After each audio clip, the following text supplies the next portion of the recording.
Icons of Real Estate, Oregon. Are you ready to learn from the real-life experiences and the proven money-making secrets of Oregon's top producers? If you're an ambitious real estate agent in Oregon ready to skyrocket your business, then this podcast is for you. I'm your host, Maureen Healy, licensed Oregon realtor. Tune in weekly where every guest will have a story to tell and tips to share to help you increase your own business. Brought to you by the Masters in Real Estate Marketing, Arter SEO, and your all-inclusive real estate platform, Icons of Real Estate.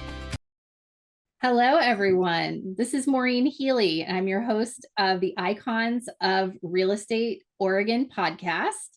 Welcome. Thanks for joining us today. I have the pleasure of speaking with Laura Piccard, who is a broker at Cascade, Sotheby's International Realty in Lake Oswego. Welcome, Laura. Thanks for joining us. Thank you. It's a pleasure to be here. Happy to have you. I always like to start the podcast with a little bit of a history lesson and just find out how long you've been doing this, and if you had another job before, either real estate related or unrelated, what was it and how did you come to be a real estate agent? So I am entering my 18th year of being a realtor. I was originally licensed in Georgia, and I was a realtor in Atlanta. And prior to that, I was in marketing. I did international marketing, lots of events. I traveled a ton. I thoroughly enjoyed it. But my then boyfriend, soon to be husband, was selling his place in Atlanta and just had a terrible time doing it. It was a really painful experience. And I thought, you know what? I can do this. And so that led me to wanting to get my real estate license. And I think I was a little bit burnt out on marketing at the time. And so I got my license and immediately figured out that this wasn't as easy as I thought it was from the outside. And even though we had a great mentoring program where I was, you know, it's hard work and, you know, you're kind of left to your own devices. So, you know, that was a bit of a lesson. But then we moved to Boulder, Colorado, and I transferred my license there, had to start from ground zero yet again. But at least I'd gone to the University of Colorado and at least had some contacts in Boulder. But, you know, that's where I really hit my stride and got to try a lot of different aspects of real estate. The broker that I worked for really empowered me to do a lot of things. I ended up managing one of his satellite offices. I also managed a development that he had the listing on. And so at a very early stage in my career, I got to try a lot of different hats on and see what I liked best. But I also decided that I really enjoyed being out in the field. I didn't like being in a sales office. And you know, even though I like, you know, some of the managerial aspects, I like selling, and that's where I'm happiest. So how long was the time frame in Atlanta before you moved to Colorado? It was a year, so it wasn't okay. So you got like a taste test for a year in Atlanta and then moved to Colorado and really got going, sounds like. Yes. Yes. And how did you get connected with the broker in Colorado? Did somebody introduce you, or how did you choose who to go with? No, I just called him and, you know, hit it off right away. He's a very, you know, very charismatic person. And, you know, he was a very successful realtor in addition to being a managing broker and owned the company. But he immediately, you know, talked to me about the possibilities and things that would be, you know, ways that I could help and things that I could do. And I was very excited by that. And so I joined that company and never looked back. Sounds like a wonderful experience to do a variety of different roles within an office and figure out what you like best. Yes, it was. So now that you've been in Lake Oswego for quite some time, and I noticed that you're also licensed in Washington as well. So what geographic areas are you currently working in? So obviously Lake Oswego, because it's, you know, where I live, where my kids go to school, you know, but I also have a wider geographic area, you know, basically the entire Portland metro area and into Washington. But I also do farm, ranch, and vineyard listings, and that can take Oh, you that's a fun. little further afield. And I was just in Dayton, I think when I spoke to you yesterday, and I'll go outside of Salem and some areas that are a little bit further afield for those acreage properties. Oh my goodness. So have you done vineyards then? Yes. That sounds very fun. Yeah, my colleague Tina Jacobson and I have partnered in those aspects, the Okay. farm and vineyard listings. We just decided it was better to do that as a duo, and it's worked out really well. And so we've had the opportunity to list and sell some of those vineyard properties. And that's been another fun thing because it is different from residential real estate. There's some other complexities that enter the equation. And in addition, they're sold off market a lot of times. And so how do you sell a secret? And, That that in itself is a really good topic that we should touch on. Mhm. Definitely, definitely. So, that's been fun too, and something that, I had a chance to do by joining Sotheby's. And so I'm thankful for that opportunity. So do you tend to work more on the listing side or the buyer side or kind of 50-50? I'm a little bit more listing heavy. However, I really enjoy working with buyers, and I think it's fun to be on the other side of the transaction because I find if I'm only doing listings, you lose a little bit of sight into, what the buyers are looking for and their point of view. And so I really try to balance it as much as I can. I do enjoy doing both myself because you really, kind of being boots on the ground out with the buyers, you get such a good feeling for what am I trying to say? Like how they're viewing the market. Yeah. It's not going to be the same as how we view it, obviously, because we're in it every day. But when they're the buyer, especially if it's a first time buyer, looking at it through their eyes, I think is really valuable. And then you can bring that experience over to the listing side and kind of help educate sellers, especially now when things are starting to change from the craziness that we had a couple of years ago and up until last year with the low interest rates and sellers Yeah. didn't get anything they wanted. Yeah. And the tables are turning. Yes. Have you seen a shift up close? Definitely. Definitely. And I think, there's still limited inventory. So you definitely see competitive situations, especially if something's priced below market. It's getting extremely competitive in some cases. Yes. But I feel like things that are not priced to sell, sometimes sit. And that's where the kind of disconnect comes in, where the seller's like, well, I feel like it's worth X based on, what's happened over the last 2 years. And the buyer's like, no, I'm not seeing that. And, and they want, concessions, price, things like that. And so, which I think is a healthier perspective anyway, because when you're waiving appraisals and inspections and things like that, I think it's kind of scary territory. I agree, especially for people who either are first time buyers or maybe they've only bought once in the past and it was many years ago, to come back in and be, giving away kind of all of your power in the situation is a scary place to be. But at the same time, we were in a situation where it's like, do you want a house or not? Oh, totally. So or like you may not have even seen the house, and this is what's available, and you have the chance to get it, so take it or leave it. And that doesn't feel good on the buying side either.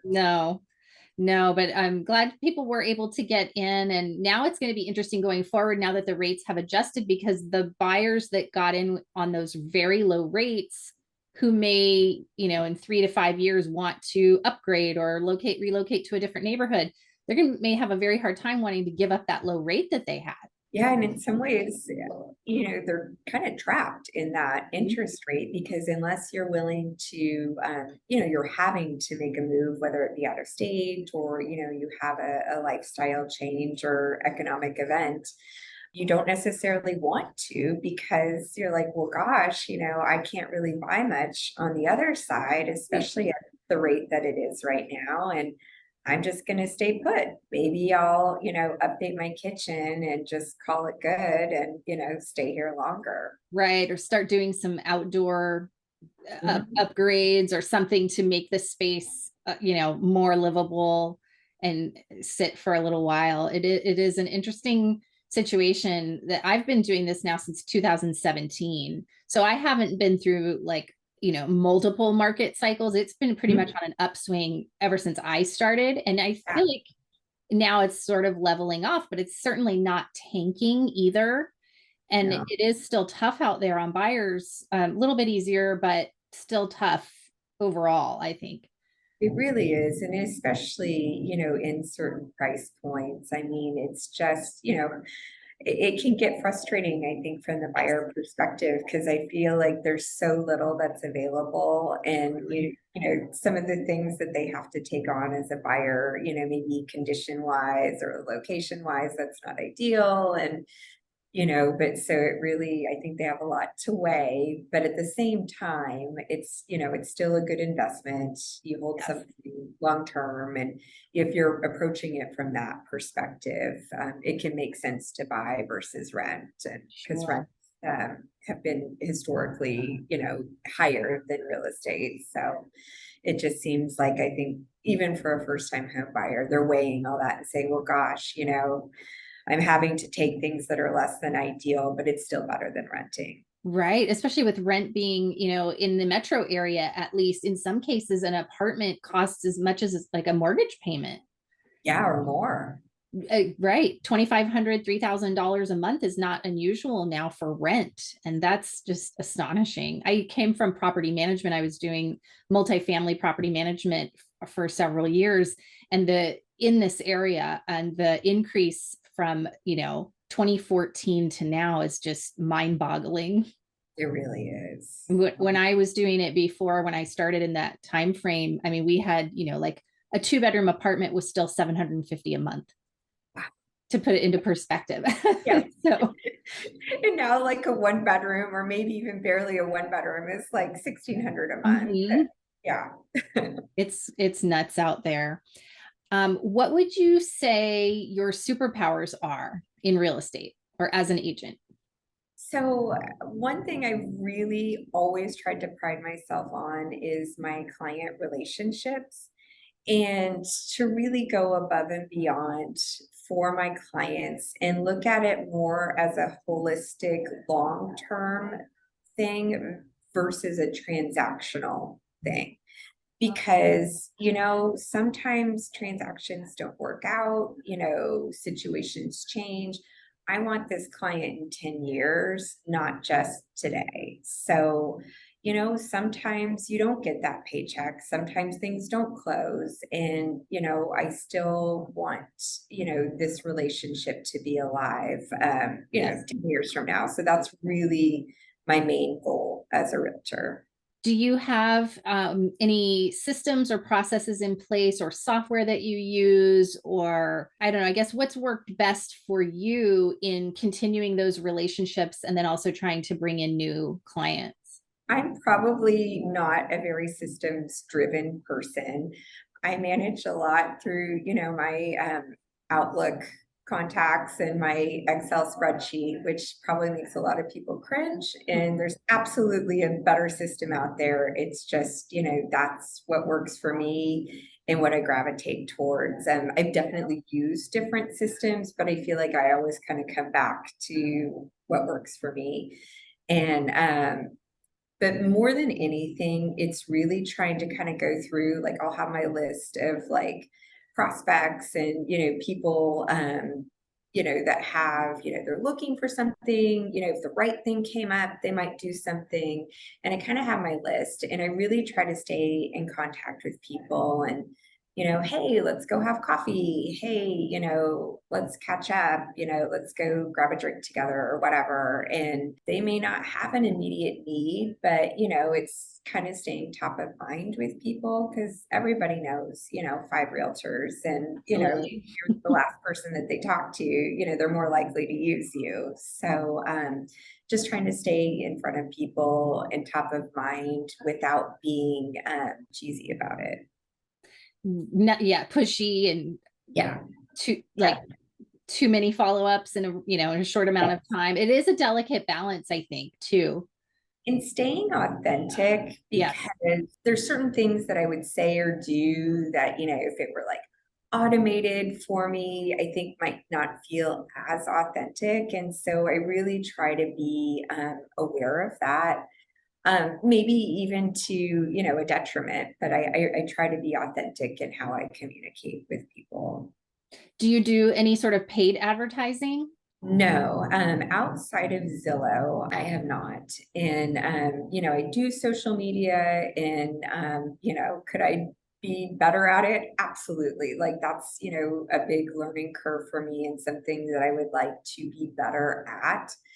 But I always kind of, have this fine line where it's like I want to do it, but I want to be authentic, where people that know me and have known me for years would be like, yeah, that sounds like Laura, not, this is Laura trying to sell me real estate. Right. So trying to balance that too. And so, I really don't do any advertising. Going into 2023, we're now heading into the second quarter, but for me personally, I know that I always like to sit down in November or early December and think about my business goals for the following year, whether it's like a volume level that I want to reach or a number of transactions per month or a number of new clients. Did you have any sort of specific goals coming into this year? And if so, how are you working on achieving them? Again, I'm not super systems driven, but I do try to evaluate where my business comes from and, quantify, okay, X percent comes from this and, X percent comes from this and try to budget my time accordingly. Um, Sometimes things fall in your lap that you're not expecting. I've Love had when my that happens. yeah, but I've had more referrals from other agents this year than I have in the past 2 years. So that was something that was a little unexpected, and I'm grateful for because that's wonderful to have that type of relationship and be able to help. And so that will certainly become part of my business, I think, in connecting with other agents and making sure that I stay in front of people. That have referred business to me. And if I have the opportunity to refer business their way, to do the same. Sure. It's always nice when it's mutual Oh, as definitely. opposed to a one-way street. Definitely. Yes.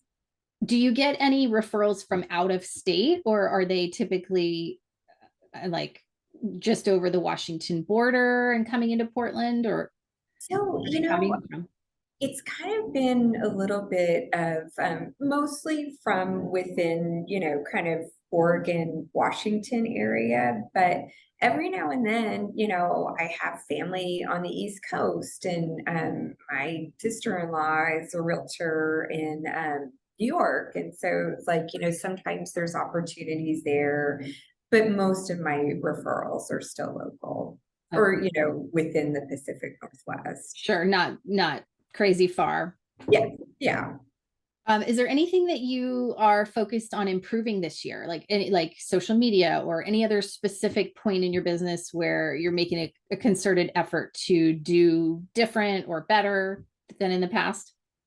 Social media definitely is my big goal to be better about it, more, I guess, consistent with it, and trying to balance, real estate versus more of the lifestyle and to be better about that. And so it is a struggle for me. And it's not something that comes easily for me. So that's something that's really kind of my number one thing to work on. I think we are similar in that respect. I do have, I have my Facebook realtor page. I have my Instagram. I do have a real estate auto posting social media service, but it could definitely be better, more personalized. And I haven't been doing video much. This is sort of my foray into stepping in that direction, but Yeah. it's very daunting. I find it Yes. very daunting. Yes. I hate being on camera. Yeah, I have a little bit of a shyness about that, but also Yeah. just the planning out of everything. I feel like I need like a whole separate planning meeting outside of my business task just on what social media and then keeping it going, like like you were saying, the consistency factor, because you have to be consistent for the algorithms to keep putting your stuff out there to more and more people. If you don't, nobody's going to see it. And then it's kind of like, what's the point? But I feel like that in it of itself is a whole learning curve that I need like a 20-year-old Yes. to mentor me in. Tried to engage my teenager to help me in that regard. And I feel like, yeah, it just doesn't quite click for me. And maybe that's a generational thing, or just maybe just me. So Yes, it's a challenge for sure. yeah. What advice would you give to either a brand new agent that's just starting out, or somebody who is just trying to increase their volume or say double their sales from the prior year? What would be your best tips for that?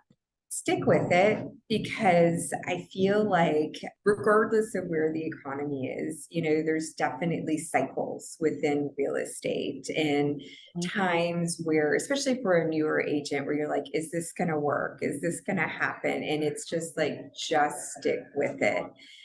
Give yourself that time to grow, to learn how to get business, and to just keep at it. Because I think that it's easy to say, gosh, this is really hard. This isn't going to work. I'm spending so much money. And to really just stick with it, learn from anyone you can. I feel like realtors, by and large, are really eager to talk and to share their knowledge. And, which is great, because we've all had experiences, regardless of how long we've been in real estate, that we can all learn from. Absolutely. And, so it's awesome to have a sounding board and people that you can go to. And then I think also too, I've been blessed with having great managing brokers and people that can really help you look at how you're writing your contracts, look at where, think through things that you may not be thinking about, or like, gosh, I hadn't thought about that. And that could be a real sticking point, later in this transaction. And,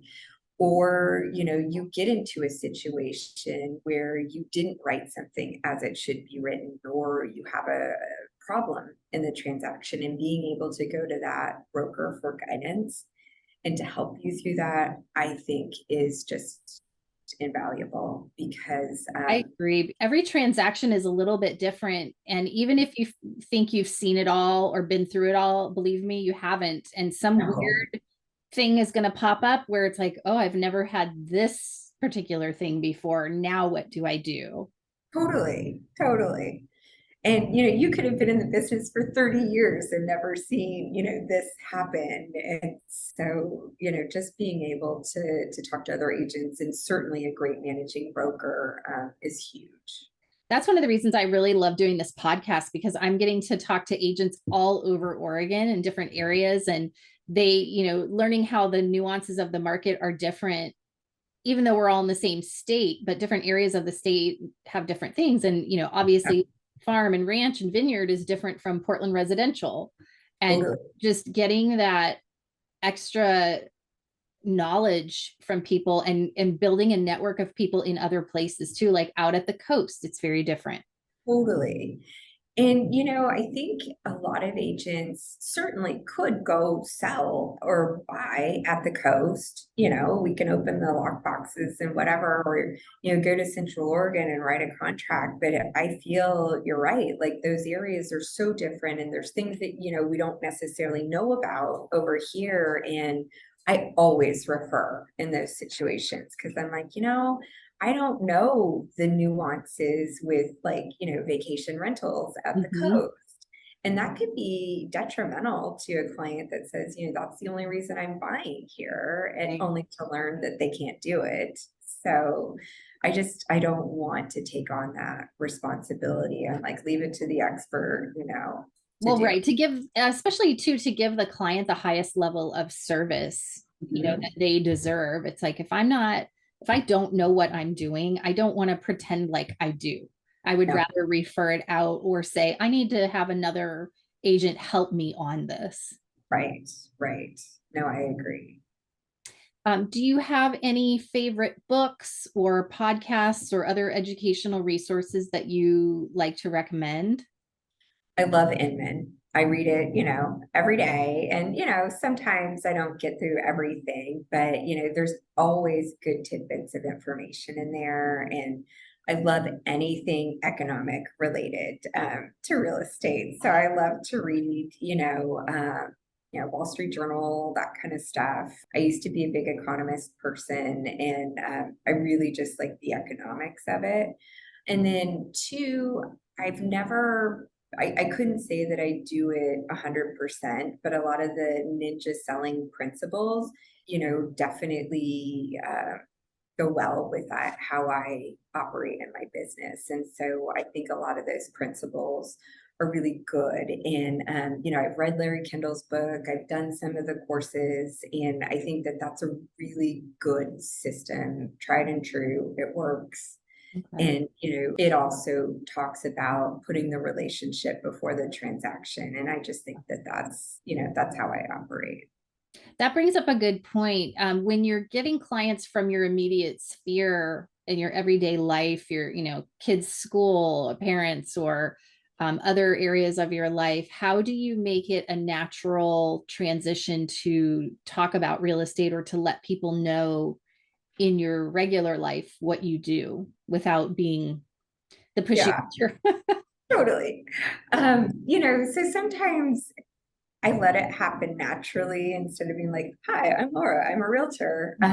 You know, I feel like a lot of times people go on, talk about like, oh, that house, sold down the street for this. And did you see that? Or like, hey, real estate pricing seems to be going down, and like you'll hear these conversations. And so sometimes like I'll pipe in and, be like, well, I think this, I am a realtor and, I see this happening in, Lake Oswego, or I see this happening, kind of in the Portland metro area, Mhm. and kind of letting some of those conversations happen naturally, because I feel like it's something that people like to talk about.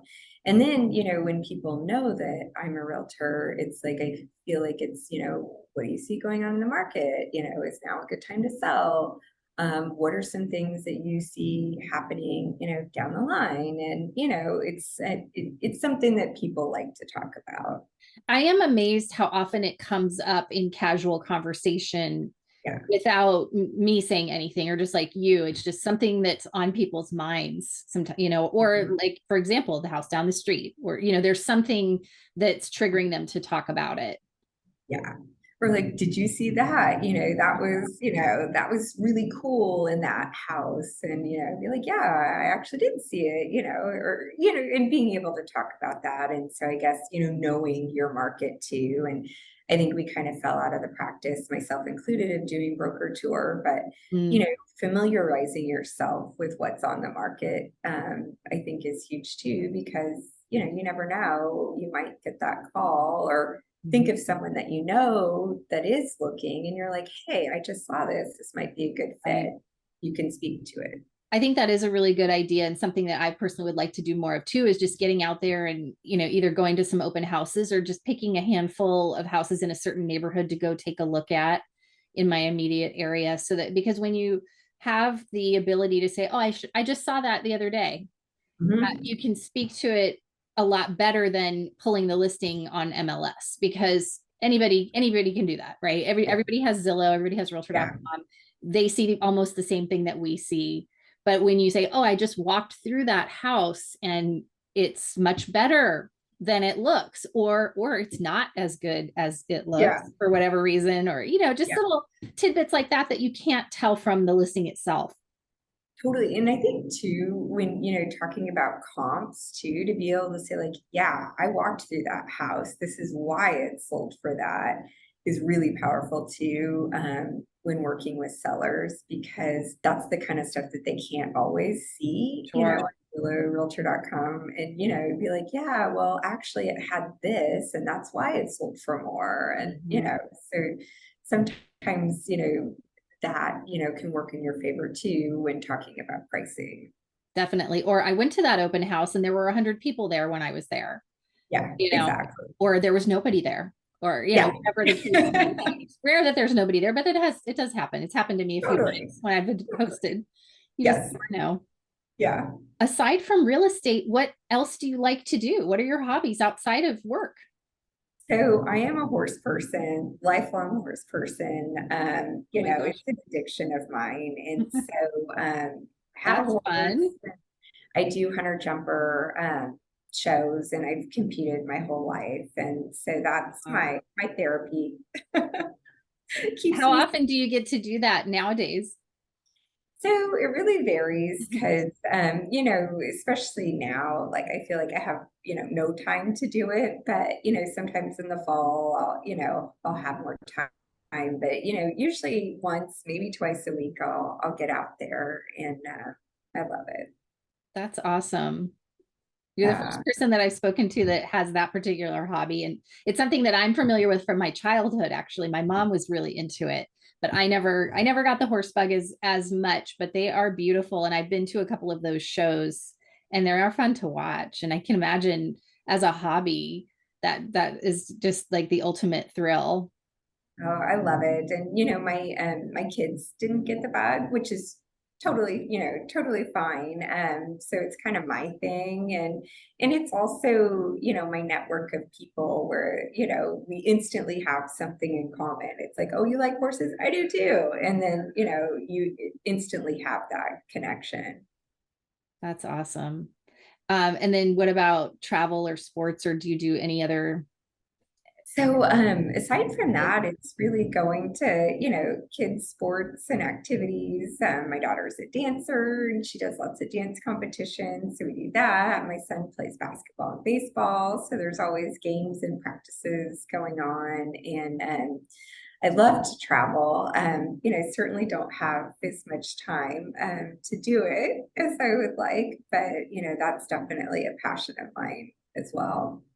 I'm with you. It's hard. I've got two kids in, one in elementary, one in high school as well. And so we can't just drop everything and go off somewhere. But we did Yeah. manage to make it down to California for spring break to visit grandma, which Yay. was nice. Nice. I try to do at least camping or something in the summer, even if we Yeah. don't do a big trip. We're from back east, so maybe like every other summer we'll take a family trip and fly back east, but we can't do it every single year. No. If we're here, at least getting out to the coast once or twice, or weekend camping or something, because there's so much outdoor possibility where we live. So Totally. I try to get them out there as much as possible. If I don't, they will be glued to their video games. And Yeah, exactly. like there's really life outside of the screen. I promise there is. And it's beautiful. Like once they get out there, they love it. But just getting Oh, out the totally. door And sometimes is hard. it's true, but it's such a beautiful state. It And really I think is. that's one of the first things I learned after moving here is I was like, I really don't want to leave in the summer because it's so amazing. And, it's just there's so many outdoorsy things to do in all parts of the state. Well, and the other thing I love is it doesn't get terribly hot in the summer usually. Yeah. And Yeah. most other places are really, really hot, like California, Yes. Arizona, or in the South. And I don't do well with that. Yeah, no, my kids don't either. They're like 75, it's hot. And, so it's nice that we do have a very temperate, climate in the summer and no bugs. So Mhm. it's nice too. It is. Well, I want to thank you so much for taking the time to be here today. Are there any parting words or tips or anything else that you would like to share before we wrap up? It's just it's an honor, first of all, to be part of this. Happy to And have you. to new agents out there, stick with it. It's a fantastic career, very rewarding. No day is the same. And it's even though I've had other careers, it's like this one is the one, that's been the most rewarding and fulfilling. Sure. And if any agents that are listening would like to reach out to you, what would be the best way to find you? Okay, it's at LPICC 97034 on Instagram. Okay, perfect. Thank you. Well, thank you for being here. Yeah, thanks for having me. Sure.